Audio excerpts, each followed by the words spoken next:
Hi, friends. Yesterday, the Vikings were approaching in Viking Ships at Sunrise by Mary Pope Osborne, Magic Tree House book number 15. Let's see if Jack and Annie can get away without harm. Chapter 7, Fogbound. At the rocks, the seagulls still screech. Jack could barely see the steep path leading down into the fog. Go slowly, Jack whispered to Annie as they started down.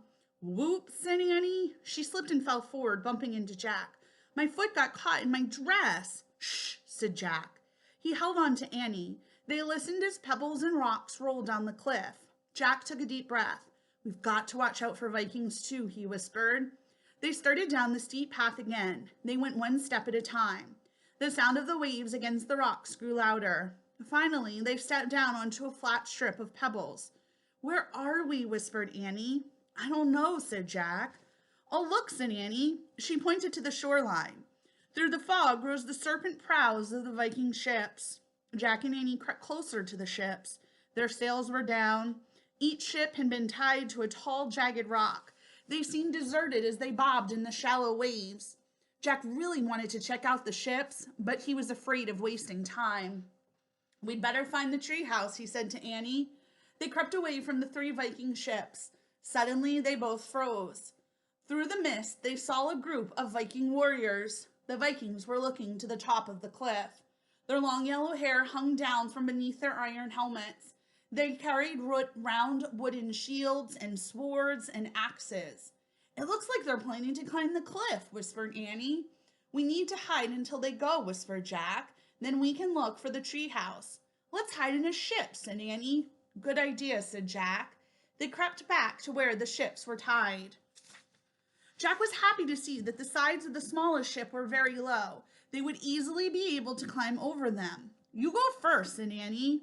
Jack waded through the shallow water. It was cold.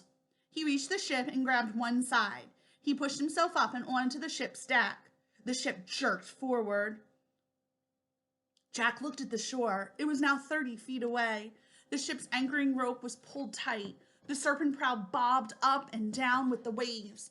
The fog and the movement of the ship made Jack feel as if he was in a dream. For a moment, he forgot to be scared of the Vikings. This is so cool, he called. Come on, Annie. Annie started to wade out to the ship. Suddenly, she disappeared. Annie, called Jack. Her head popped out of the water. She splashed with her arms. It's deep, she gasped. My dress. It's too heavy. Use the rope, called Jack, like when we climbed the stairs. Annie grabbed the rope that stretched from ship to shore. It held her weight as she began inching along it. Hold on tight, cried Jack. I am, gasped Annie. She kept going hand over hand along the rope toward the ship. When Annie got close to the ship, Jack reached out to help her. As he pulled her in, the side of the ship dipped down.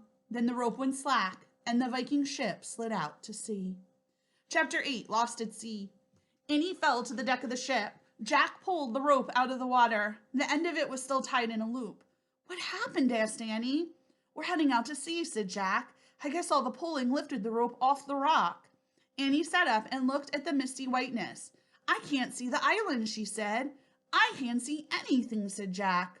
Annie looked at Jack. Do you think this is our darkest hour? She asked. I don't know, said Jack. Maybe the book will help.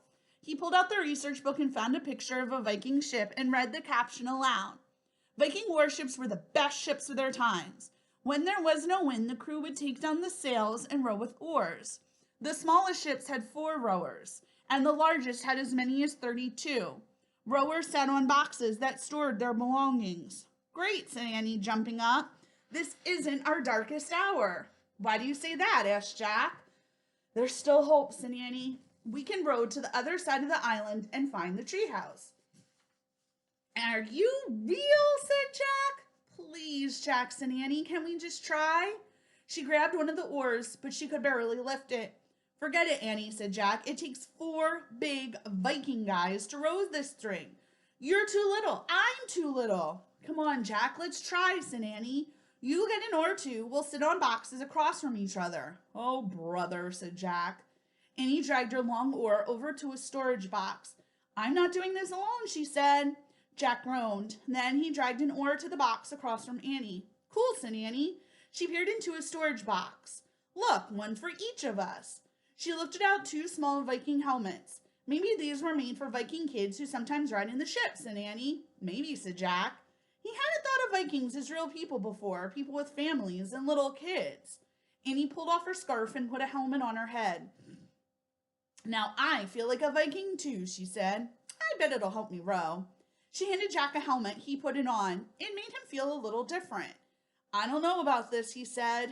The helmet wasn't as heavy as the one he had worn in the time of castles, but it was still pretty heavy. Well, I'm braver with mine on, said Annie. Jack smiled. He didn't know how Annie could be braver than she already was.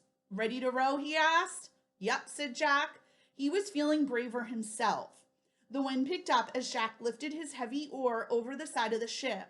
He lowered it into the water, but the current was so strong that the oar was ripped from his hands. Jack fell over backward as his oar slipped into the sea. I lost my oar, Annie called. Jack looked up as rain started to fall. The sky was black. A gush of seawater poured over the side of the ship. Brr, said Annie as she tried to stand. The black sky shook with thunder and flashed with lightning. Jack crawled to the side of the ship and pulled himself up. Another huge wave was coming right toward them. It's our darkest hour now, cried Annie. Get Brother Michael's book.